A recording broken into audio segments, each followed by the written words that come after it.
Smita Sabharwal social మీడియాలో అంత అతిగా ఎందుకు స్పందిస్తున్నారు? ప్రభుత్వానికి తాను వ్యతిరేకమని సిగ్నల్ ఇస్తున్నారా, లేక ప్రతిపక్ష నేతలకు అనుగుణంగా వ్యవహరిస్తున్నారా? ఇదే ప్రస్తుతం నడుస్తున్న చర్చ.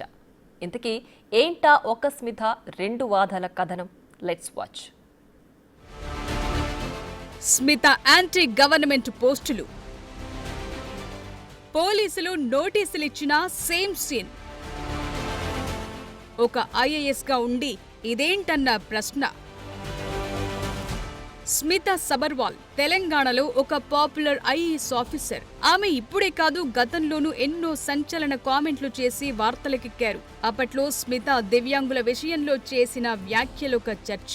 ఇప్పుడు తాజాగా ఆమె తెలంగాణ ప్రభుత్వం వర్సెస్ కంచ గచ్చిబౌలి భూముల వ్యవహారంలో ప్రభుత్వ వ్యతిరేక పోస్టులు పెడుతున్నారు. ఆమెకు పోలీసులు నోటీసులు ఇచ్చినా సరే తగ్గటం లేదు, రీపోస్టులు పెడుతున్నారు. అంతేకాదు అవి ఏఐ జనరేటెడ్ అయినా జిబిలి అయినా ఆమె ససేమిరా అంటున్నారు. తాజాగా అధికారులు జైలుకెళతారంటూ సుప్రీంకోర్టు చేసిన కామెంట్లను ఆమె షేర్ చేసి సంచలనం సృష్టిస్తున్నారు. దీనిపై తీవ్ర స్థాయిలో విమర్శలొస్తున్నాయి. ఏకంగా పోలీసుల నుంచే నోటీసులొచ్చాయి. ఇక్కడే రెండు రకాల చర్చలు తెరపైకొస్తున్నాయి. ఒక ఐఏఎస్ అధికారినిపై ఇలాంటి చర్యలు కరెక్టేనా అంటూ కొందరు తీవ్రంగా మండిపడుతున్నారు. ఆమె ఎవరో కాదు, ఈ ప్రభుత్వంలో అత్యంత కీలక పాత్ర పోషిస్తున్న ఒక అధికారి. వచ్చే రోజుల్లో హైదరాబాద్ లో జరిగే మిస్ వరల్డ్ పోటీలను పర్యాటక శాఖ కార్యదర్శిగా అన్ని దగ్గరుండి చూసుకోవాల్సిన పొజిషన్. 140 దేశాల నుంచి వచ్చే విదేశీ అతిథులకు తెలంగాణ మార్క్ హాస్పిటాలిటీకి మరింత వన్నె తేవాల్సిన వారు. అలాంటి స్మిత ఇలాంటి ప్రభుత్వ వ్యతిరేక పోస్టులు సోషల్ మీడియాలో పెట్టడం కరెక్టేనా అన్నది ఇప్పుడు చర్చంతా.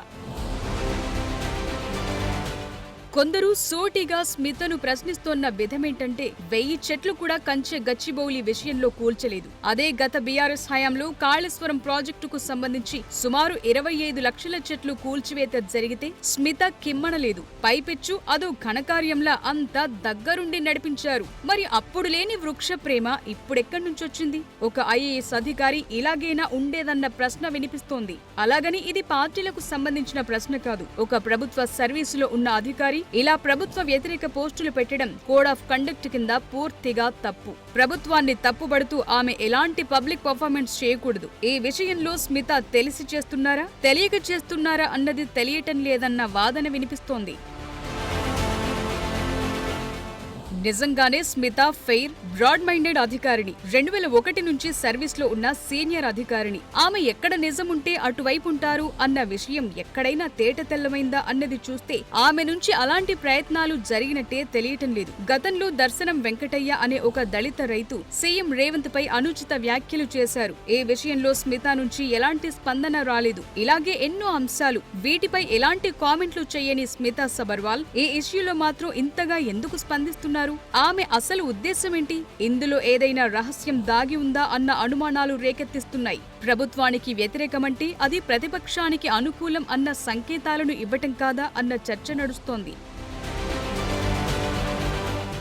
బేసిక్గా ఐఏఎస్లంటే అయ్యా ఎస్లు అంటారనే విమర్శ ఉన్న మాట నిజం. ఇటు ఐపీఎస్లైనా అటు ఐఏఎస్లైనా అధికారంలో ఎవరుంటే వారిపై ఆ ఒత్తిడి ఉంటుంది. కానీ వారంటూ వ్యక్తిగతంగా ఒకవైపు స్టాండ్ తీసుకోరు. చరిత్రలో తొలిసారి ఒక ఐఏఎస్ అధికారిని తానేంటూ తన లైన్ ఏంటూ ఒక క్లారిటీ ఇస్తున్నట్టుగా ఉందన్న మాట వినిపిస్తోంది. ప్రభుత్వంలో పనిచేస్తూనే యాంటీ గవర్నమెంట్ పోస్టులు పెట్టడంలో అర్థమేంటన్న ప్రశ్న తలెత్తుతోంది.